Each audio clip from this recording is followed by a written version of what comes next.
Okay, so Friday, we talked about 2.1. Oh, also one other thing. Reminder, you don't have any homework due tonight because there was no homework assigned for last week because of the exam. So you have nothing that's due tonight. Your next homework, the one for this week, is up. It covers 2.1 through 2.3. We'll finish 2.1 today. We'll start 2.2. We might not finish 2.2, but we should definitely cover all the way up through 2.3 by Friday. So we're kind of finally on that schedule that I wanted to be, where everything gets covered by Friday so that you don't have to worry about having to get any more information on Monday. So we should be done all of that by Friday, possibly into 2.4 even, but anyway, so that's up and back to the regular schedule of Monday to Monday for the homeworks. So 2.1 we started talking about on Friday. I wanted to go over this picture again, not only to remind us of what we're doing, but also I forgot that I had some definitions. They are formally defined a few sections from now, but I already want to start using the words, so I have to tell you what they mean. So remember we started talking about this thing called the instantaneous rate of change, which we also found out is equivalent to saying the derivative. So the derivative is equivalent to the instantaneous rate of change.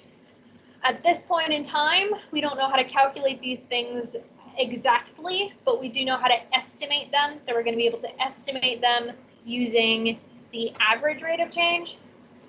So remember, kind of the idea is that the instantaneous rate of change is essentially the slope of a line that touches the graph at exactly the point that you care about and no other point in that kind of small interval.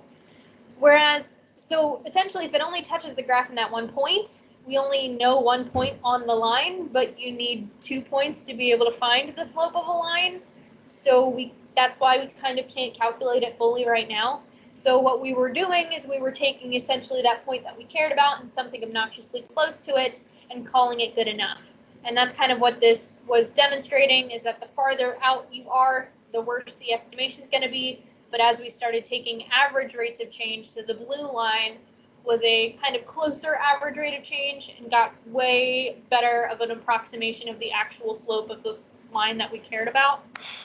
So the two things I want to define, let me reshare this just in case. No one's told me they can't see it, but just in case, because I know some more people have come in. There we go. So, well, now my line's got a little wonky. But anyway, a secant line. I won't use this one as often, but just so you know what it is. Lag a little bit. I have it up on 3 screens today instead of 2, and it's amazing that the one screen lags less than that screen. But anyway, so that screen's good now. So anyway, secant line is essentially the line between any 2 points on a function. So the word secant line is kind of used specifically when you're talking about a function. Pick any 2 points on that function, draw a line between them, you've got yourself a secant line. So essentially the blue and the red line up in this picture right here are both secant lines. So that also means that the slope of a secant line gives you an average rate of change. So actually, let me write that. Slope is an average rate of change. And the thing you're going to hear me say a lot today is the tangent line. And the tangent line, kind of a wishy-washy way to define it, but the one that'll make sense the most for us, is essentially a line that intersects a function at only 1 point, but it's in a small interval, and I'll explain that in a second. And the slopes of these, so this would be the green line, which hopefully you can tell the difference between the green and the blue. The green is the one that is specifically at x equals 2. So the slope of this is an instantaneous rate of change. And I'll even go a step further and say, or a derivative value. Because again, derivative values are exactly instantaneous rates of change. Come on, lag. You got this. I trust and believe. There we go. So tangent line, you're going to hear me say a lot today. So I'll leave that up for about 5 more seconds so people can get those down really quick. Oh, I wanted to talk about that really quick. So I'm going to draw something and then I'm going to erase it in a second. But anyway, so say I have a function that looks like this. Did you have a question or did you just accidentally?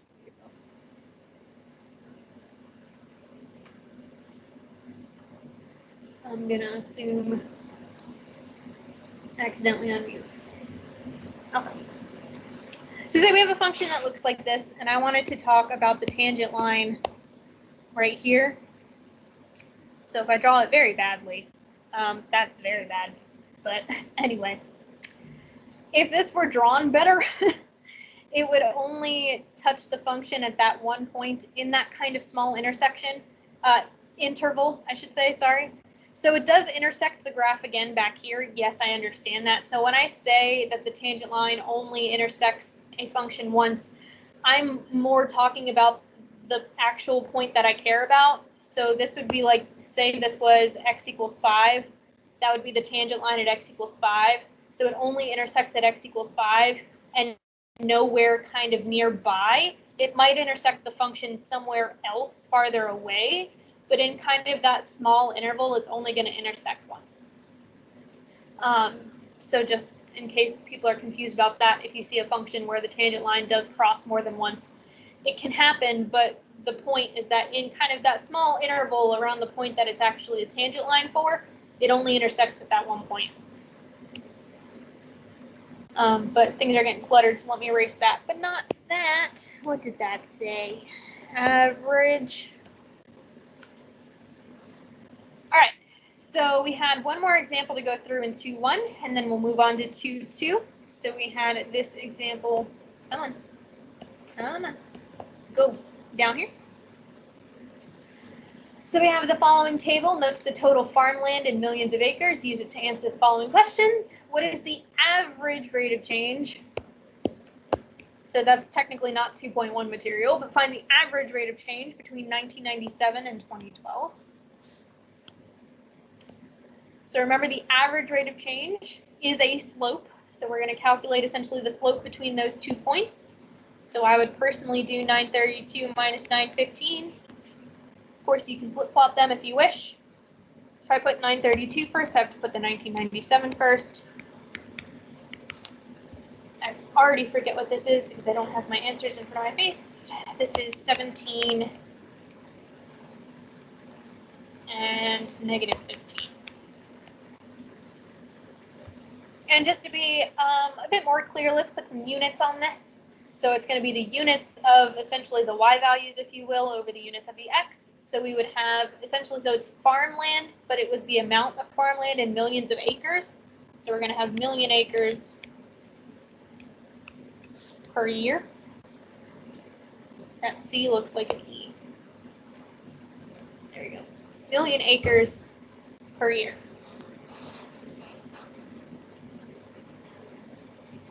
So now let's get to the part of the question that's actually 2.1, which says estimate f prime of 2007 and interpret your answer. So to remind us, in case we've forgotten, how we were doing this before is that ideally, let me go to this one instead. Ideally, if we want to estimate a derivative value or an instantaneous rate of change, ooh, the lag on that screen is bad. The difference between the lag just blows my mind. Anyway, so if we're trying to estimate this derivative value, what we were doing here is we were using, something, the point that we cared about, and then something obnoxiously close to it. So that's kind of our hope, is that we'd be able to use something obnoxiously close to the point that we actually care about. But in this example here, we don't have something like 2007.001. We don't have that. All we have is the stuff that we're given in the table. And we don't know anything else. We don't know exactly how close these are, in 2007.001, 2007 in 1 month. We don't know that value, so we can't use it. So what you're going to have to do is, if you don't have or you're not able to find a value obnoxiously close to the thing you actually want, what we're going to do is we're going to use the best thing we have. But what we're going to do is we're essentially going to find two average rates of change, and then we're going to average the two of those together. So we're going to kind of use the best that we have, which is 2002 and then 2012, and then kind of average the two out. So we're kind of going to calculate, let me break this up so I leave myself enough space. So the first thing we're going to do is the average rate of change for 2002 to 2007. So that would give us 938 minus 922, 2002 minus 2007, 1007. So 938 minus 922 is 16 over negative 5. Let me turn that into its decimal, negative 3.2. Now that would be considered a pretty bad estimate, which is why we're going to keep going. So let's also try to find essentially kind of the right side. So we kind of just found what we might refer to as the left side. If you ever see that wordage, like estimate the instantaneous rate of change using the right and left side. If you ever see verbiage like that, this is kind of what it's talking about, is you're going to take average rates of change kind of in both directions and then average the two of them. So the next thing we'd want is the average rate of change for 2007 to 2012. So we'd have 922 minus 915, 2007 minus 2012.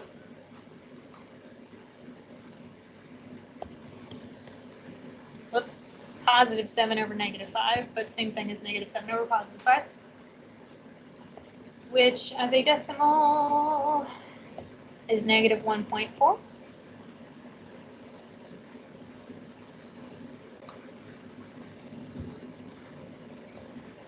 So to estimate f prime of 2007, since we didn't have any, obnoxiously close data, if you will, we will average these two. Average rates of change. So the word average is floating around a lot, but so we're going to take both of those average rates of change we just found and we're going to average the two. So we're going to add them together and divide by 2. If you need a reminder on averages, you add them all up and divide by the number of things you're adding up. So since we're adding two things together, we divide by 2. We're going to get negative 2.3. And this would be in millions of acres, or million acres, I'll say, per year again. Because also remember, both the average and the instantaneous rates of changes are slopes. Now we find the instantaneous rate of change by estimating with the average. So again, there's the link between the two. Again, don't think they're the same thing. They're not exactly the same thing. They are related and somewhat similar. But the reason we use the average rate of change is because that's the best way we have to estimate the thing we actually want. But anyway, so we averaged those two. We got our good estimate of f prime of 2007. We were also asked to interpret it. So remember, these are slopes, so we want to interpret them like our slopes. So to interpret your slope, you always want to tell them essentially where you start. What's your x value that you're starting at, which in this case would be 2007. And then you essentially remind them of the y value units. So we'd say in 2007, the amount of farmland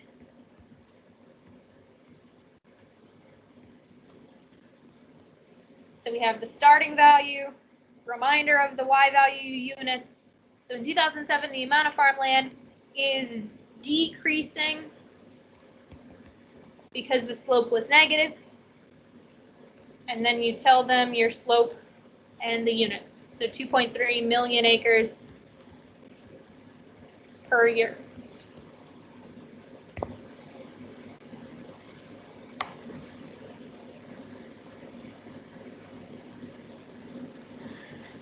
Questions, concerns on how I found that? I have one question on the formula for the rate of change at the end. Shouldn't it be a negative or a minus sign? So, well, I added a negative number, so it's the same thing. But if you wanted to write negative 3.2 minus 1.4 over 2, or are you saying that it should be minus a negative? I figured it should have been minus a negative since it's negative 1.4. So, thinking of how to phrase this.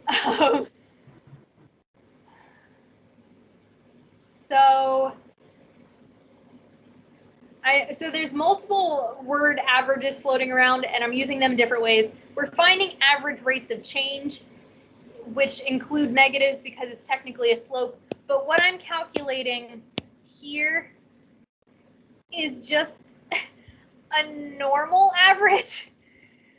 I don't know how to say it any better than that. So think about, I don't know when you learn averages in school.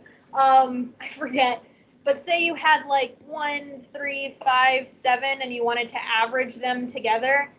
The average of 4 numbers is you add them all together and then divide by 4. Or if you wanted to average 10 numbers, you would add them all together and divide by 10. So I'm taking these average rates of change and averaging them together. Yeah, that makes sense. Thank you. In an actual average, don't you add the points so it would be a negative plus a negative, so you keep the negative? Yeah, so Catherine, that's kind of what I was saying, is that I wrote it as plus. Why did it change to black again? Let me go back to orange. So I wrote it as plus. Well, my plus got a little wonky, but I wrote it as plus a negative. If you wanted to write it as negative 3.2 minus 1.4, that's perfectly fine. But Catherine, what you're saying is right. Okay. So yeah, it's unfortunate that we have average rate of change, and then I'm saying average those. So multiple averages floating around. Any more questions, concerns on this one?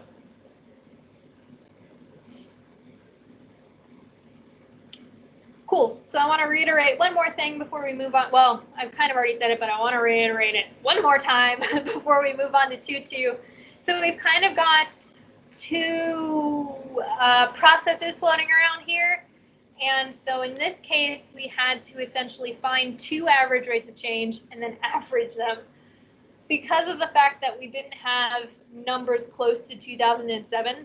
And when I say close for this section for 2.1, when I say close, I mean obnoxiously close. So in some contexts, 2002 might be 2007, but in this context, it's obnoxiously far away from 2007.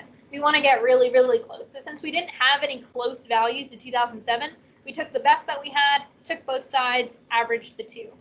Whereas, again, I already said it, but again, I wanted to just reiterate it one more time.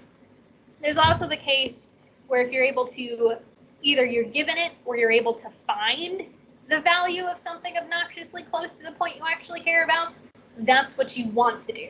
So ideally, you'd want to find the value of something really close to the thing you actually want to find. So since here in this example 3, we wanted f prime of 2, we want something obnoxiously close to 2. But just a reminder, since technically that was Friday and people might have forgotten. But anyway, any questions on 2.1 in general before we move on to 2.2?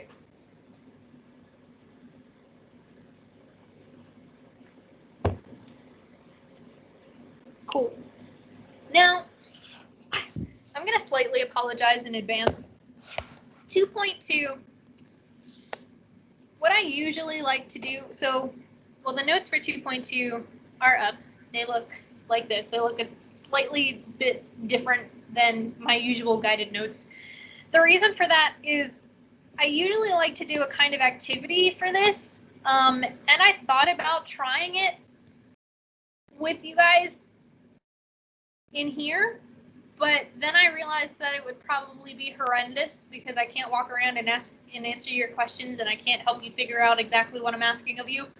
So we're kind of going to try to walk through it together, which also didn't work out as well as I thought it would in my last class, but it wasn't horrible. So bear with me a little bit because I am going to have to jump back and forth just a tiny bit. But I'm going to try to make it as painless as possible. But if you have, like if you printed these out or you just have them pulled up on another screen in front of your face, I'm going to come back to these notes in a second. I have to go over to another screen. But essentially what we're going to be doing is we're going to be looking at estimating these derivative values. So remember, the derivative is equivalent to the instantaneous rate of change, and the instantaneous rate of change is equivalent to the slope of a tangent line. So essentially what we're going to be doing, and I'm going to be pulling up a program to do this for us, is we're going to be essentially graphing these tangent lines at a bunch of different points. At a bunch of different points. That one's really bad. And then we're going to be finding the slope of the tangent line. So those are drawn very quickly and very badly. But that's what we're going to do first, and we're going to end up putting them in this little table here. So I need to jump over to, where's my Desmos? There it is. Now, also in my other class, people were asking me, like, are we going to have to draw tangent lines? No. And what I mean by no is that I would never ask you to draw the tangent line perfectly, or I also wouldn't even just ask you to draw it for credit. You will need to know what they are. You will need to know kind of the idea of what it would look like, but I'm never going to ask you to draw them because drawing tangent lines is really hard. I'm terrible at it, and I'm not trying to say that in a condescending way, but if I can't even do it very well, I'm not going to expect you guys to do it perfectly either. So yes, we do have this thing in front of us that's going to graph it for us. So you might be saying, well, then how would we do this differently on our own? We would be given a slightly different problem where we would be given a function. But what I'm trying to do with this example right here is to just try to demonstrate something. I'm not necessarily saying that you're going to have to replicate this specific example exactly.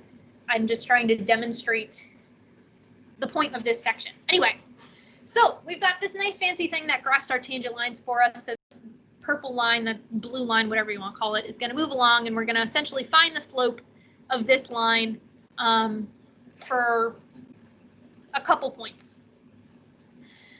So how are we going to do that? Well, I know that this tangent line definitely crosses through this point right here. You can see my mouse. So if I want to find the slope of this line, well, let me try to just look at it in terms of like rise over run. So if I move over 1 to the right from where I started, how far do I have to go up before I hit the function again? And let's just try to round these to the nearest half number. Well, I'd go up 1, 2, 3, 4, 5, and it'd have to be about approximately 5.5 before I hit that function again. So let's go ahead and say that at x equals -2, and I'm going to put these on that little table in the notes in a second. So at x equals -2, let's say that the slope of the tangent line is equal to 5.5. Because I just saw if I move over 1, I have to go up about 5.5 before I hit the function again. So I'm going to list them out here, and then I'll pop back over to the notes and write them down there as well. If I move over to -1, so I move my tangent line, well, now I want to find the slope of this line. Well, if I start here and I move over 1, so I'm approximately between 3 and 4, how far do I have to go up before I hit the function again? I go up about 1, about 2 before I hit that function again, right? So we would say at x equals -1, the slope is about 2. Hopefully that makes sense. Let me know if it doesn't. At 0, so I move my tangent line. What's the slope of this line? Start here, jump over 1, go down. Now this one's the one that we're going to kind of approximate the most because that's probably about 0.75, but let's just round it up to 1. So we're going to say when x equals 0, we're going to go ahead and be a little generous and say that the slope of that is going to be just equal to 1.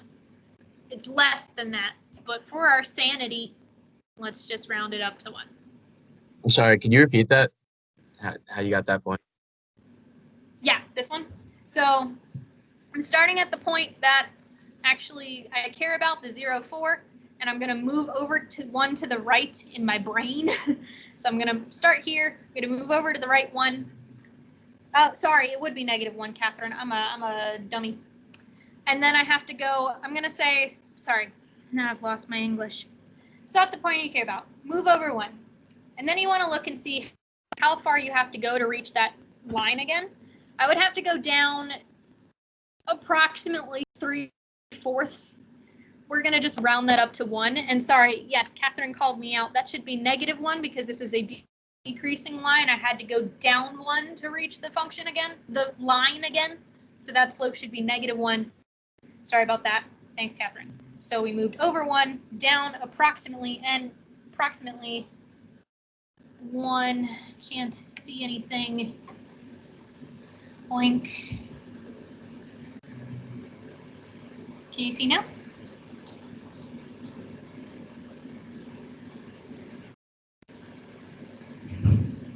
Cool. So we start at 0, 4, move over 1, down approximately 1, so our slope is -1. Or we're going to estimate it to be 1. -1. Goodness gracious, I'm sorry. So now we're starting here at approximately 1, 2.5. So let's just say we start up at 2.5. So if I move over 1, how far do I have to go to reach the function again? I have to go down 1 and down approximately 2. So let's say we go down approximately 2 to hit that line again. So we would say that at x equals 1, the slope of that tangent line is going to be approximately -2, because again, we have to go down to meet that function. So we would say that the slope of that tangent line is approximately -2. Let's keep going. I'm slightly speeding these up because it's the same process every time. So here we start at 2, 0. If I go over 1, down 2, let's say down about 2.5 before I hit that line again. So about 2.5 down. Oh, look, I could just click it. Look at that. So that's approximately over 1, down 2.5. So we would say at x equals 2, let's say the slope is approximately -2.5. Just a couple more.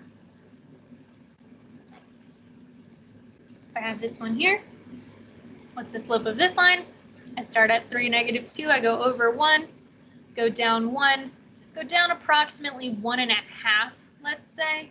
So let's say that at x equals 3, the slope of that tangent line is approximately going to be -1/2. Now again, you might not see the point of what I'm doing this for. I have a point. It's just going to take a little while for you to see what it is because we haven't gotten there yet. So let's do 2 more, 4 and 5. So if I have my line here, I'm at 4, approximately -2.5. So if I go over 1, I'd have to essentially hop up 1 to get back to that line. So my slope would be 1. So at x equals 4, my slope is approximately +1. And then at x equals 5, we start at about 5, 0, go over 1. This one kind of runs into this little thing right here, so sorry about that. But I go over 1 and up approximately 4. It's more like 4.25, but let's just round it down to 4. So at x equals 5, we'll say the slope of that tangent line is approximately 4. Now again, I know you don't know what we're doing with these yet, but did that make sense about how I found those? Does anyone want me to repeat anything for it, or questions or something before I move on? Nah, you straight. Okay. All right. So I kind of need to hop back. This is where, again, slightly apologize. I have to hop back and forth between a couple things. So I'm going to take those points that I just kind of wrote off to the side, and I'm going to write these in these little boxes on our notes. So don't panic. These numbers are exactly the numbers I just found. I'm just rewriting them. So we had 5.5, 2, -1, -2, negative 2.5, negative 1.5, 1, 4, and I don't know why I have that. So, what the heck am I trying to do with all this? So what we just did was we had an original function, and we just found a bunch of slopes of tangent lines. What I want to do with these slopes now is I'm going to take these, and let me rewrite them. I'm going to treat them as their own points. So I'm going to take the x value that I found the slope at and the slope, and I'm going to treat them as coordinate points, and I'm going to graph them. And then we'll start to see the points. Maybe. Maybe I still have to say a bit more for you to see what I'm going for. But so if I graph these, so the first one I have is negative 2, 5.5. So if this is 5, and 5.5 would be approximately here. And then I have negative 1, 2, 0, negative 1. I have 1, comma, negative 2. I know that kind of got squished out of the picture there. 1, negative 2. I can zoom out a little bit. There we go. 2, negative 2.5. So if this would be 3, then 2.5 would be here. Well, negative 3 would be right here.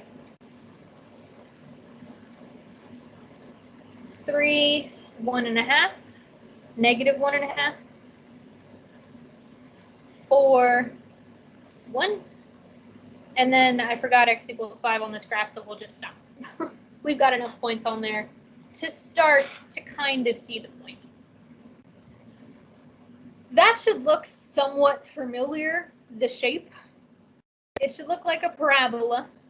Now, it's not going to be necessarily perfect because we were estimating, but that approximately takes the shape of a parabola, if you really look at it a little bit. So you've probably worked with parabolas before in your life. So this looks like a parabola, like a parabola. Now parabolas are functions, right? Because you've worked with them before, they've been named as functions, so they're functions. So essentially what we've just found is we've found that if I take a bunch of slopes, of these tangent lines, I can actually create another function from them. That's the whole point of this. That's what I was trying to get at. So I'm going to write down a couple definitions first, and I forgot to type them out, so we're going to have to write them. And then I'm going to scroll back up, so if you didn't quite get that, we'll go back up there in just a second. And then I'll fill out these notes as well, but I want to get these definitions down first. Well, it's one definition. Anyway. So definition.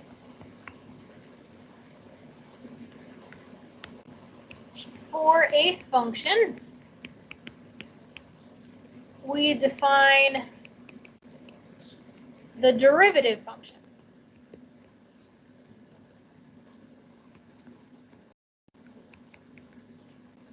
Which is the definition, the thing we're defining. So we're going to define the derivative function to be. Now it's kind of exactly what we need it to be, so it might seem a bit silly, but we're essentially going to define this function to be equal to the instantaneous rate of change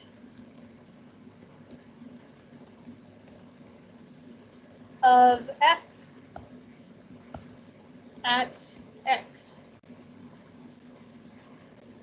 which is essentially kind of what we just did. We found a bunch of instantaneous rates of change because they were the slopes of the tangent line. Those are equivalent. I'm going to say that about 5 million times so that it gets through everyone's head.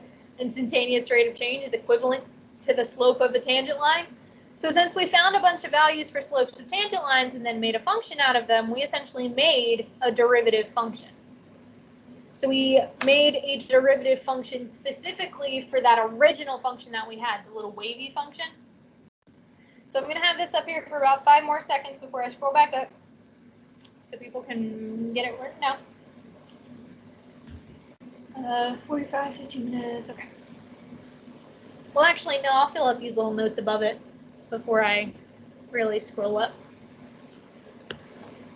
So I'm going to write these down and then I'm going to point them out on the two graphs that we have because it's a very important idea, but it can be a little hard to see. But anyway, if the derivative is greater than 0 on an interval, then the original function is increasing on that interval. If the derivative values are less than 0 on an interval, then f is decreasing on that interval.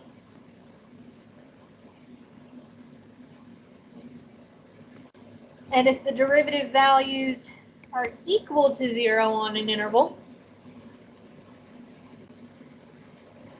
then the original function is constant on that interval.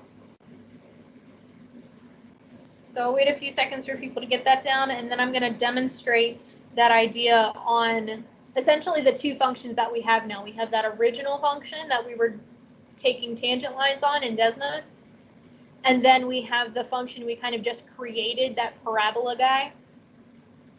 And we're kind of going to look at some patterns, but maybe not patterns, but the relationship between the two.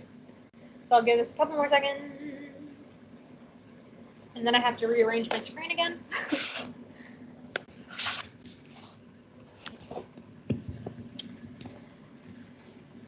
All right. So unshare, and then I have to share my screen in general because I want this over here. And oh crap, I gotta break it up again, I forgot. I have to open this a second time and then pull it over here. There we go. Now I should zoom out of this. No.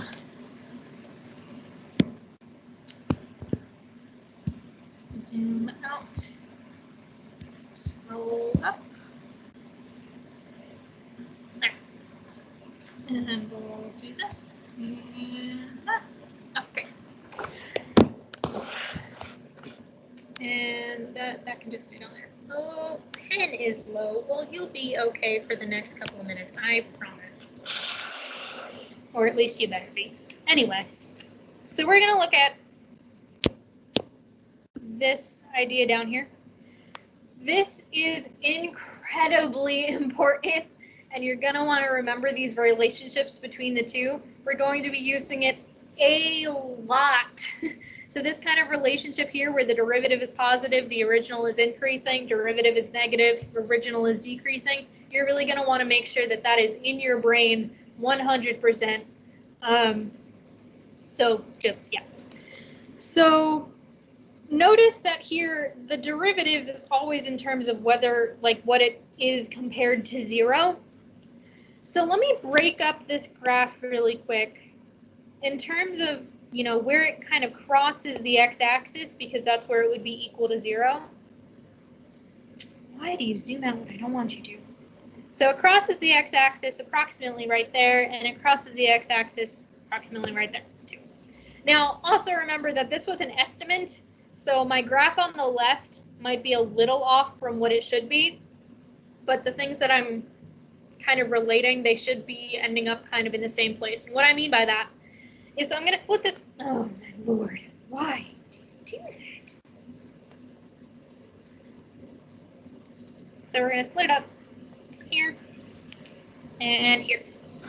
Now let me look and kind of look at what the derivative's kind of doing there. So the derivative in this first kind of piece back here, that entire piece is positive, right? It's above the x-axis. So we're kind of comparing it to where it is at the x-axis. All of that data in that last section is completely above the x-axis. Whereas in this kind of middle section here, all of that data is below the x-axis. So all of our values here are negative. And in that last piece on the right, all of the data is above the x-axis, so all of these are positive. So now let me kind of look at the same spots on the original function. Short blue, why not? So we have something that's kind of between -1 and 0, but closer to 0. My goodness. Between 1 and 0, sorry, -1 and 0, but kind of closer to, why? Lord.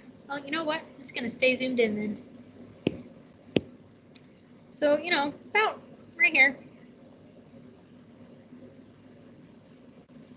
No, but it can't be zoomed in because I need that other section. There we go.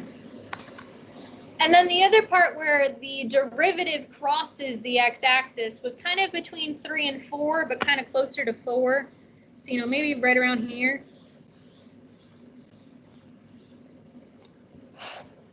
So the values I just chose were coming from these two x values here.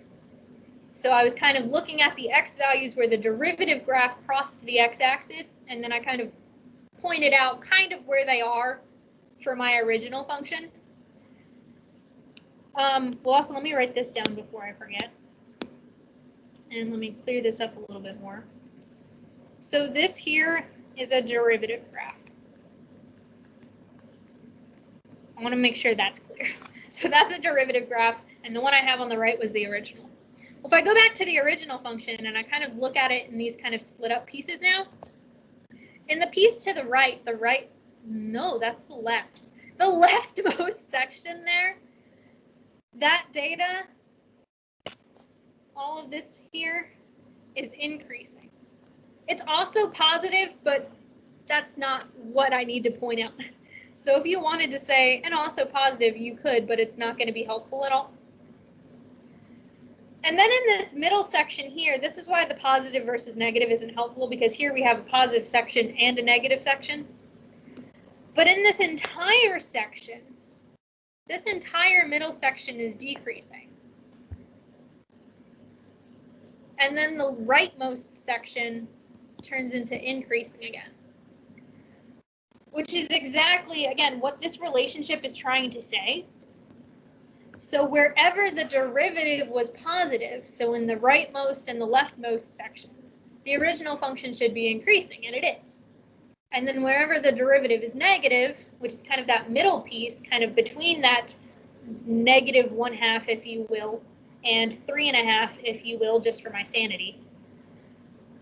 And so, but that's exactly what was happening in that kind of middle section of the original function. It was decreasing. And essentially, wherever the derivative crossed the x-axis, turned into our max and our min values for the original function. And that's not a coincidence. Now, 5 minutes. I don't think I want to go too much deeper into this because we're not going to get far enough, and I just have to repeat myself. Let me just try to set up where we're going, and then we'll just wrap up maybe a few minutes early. So essentially what we're trying to get at here is the goal is, so on Wednesday we'll write down a couple processes. But what we're trying to lead up to is we're essentially, here's an original function. Here are 3 choices for its derivative graph, and we're going to want to, my little picture's frozen, and we're going to want to try to figure out which one of those choices is the correct derivative graph. And we're going to be using this idea of derivative positive, original increasing, derivative negative, original decreasing. Did I say that wrong? Increasing, decreasing. This idea that I've circled a couple times right here. And we're going to use that kind of relationship between the 2 types of functions to be able to tell which one of these 3 options would be the derivative graph of the original. And then we'll also, this last one here is essentially going the other way. We have the derivative graph, and we want to know which one of these could have been the original one. So that's kind of what we're building up to here, and we're going to use that relationship to be able to do that.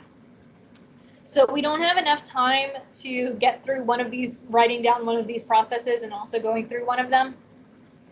So I'm just going to wrap up a few minutes early. I'll talk about your quiz in just a hot second. Now,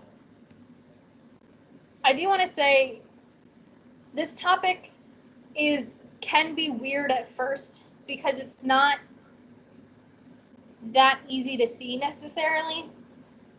Hold on one second. Because the functions don't necessarily look anything like each other. Like this parabola doesn't look anything like this little curvy wave at all. And that's usually going to happen. Usually the derivative looks nothing like the original function. Sometimes it does, most of the time it doesn't. So like we're taking these two functions that look nothing alike, but have kind of this pattern, if you will, if you look at the right spots. So we're going to be focusing on that for 2-2, but I will wrap up here because we only have 4 minutes. Again, not really enough time to go through one of those in full. In terms of your quiz on Wednesday, let me write this in chat. Quiz on Wednesday. This is just going to be on the instantaneous rate of change. Instantaneous rate of change. But just like I was talking about in 2.1 before we started this, we kind of have two options. We can be given a table and we have to average to average rates of change. Or we can have the idea where we might be given a function, or you could be given a table just with closer values. And that's the one where you have to take, say, x equals 2 and x equals 2.001. So kind of two different processes for the same exact idea of instantaneous rate of change. So that's what your quiz will be on Wednesday, instantaneous rate of change. That's all I've got. If you've got questions, feel free to stick around. Otherwise, have a great day. I'll see some of you on Wednesday. And yeah.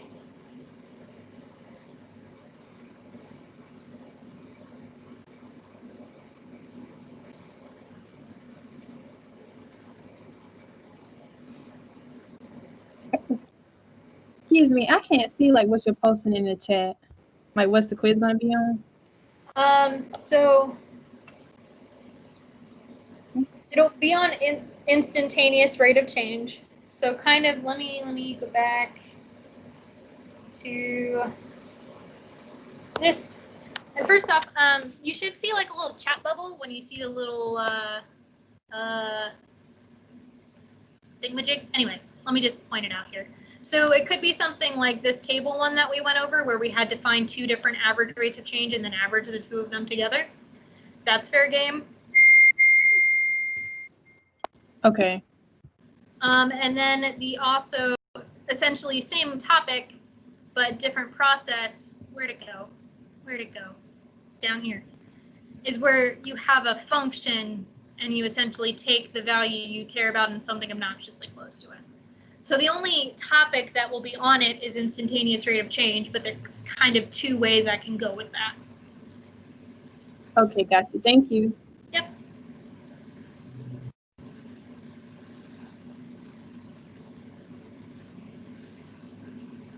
Yeah, you're fine, Kai.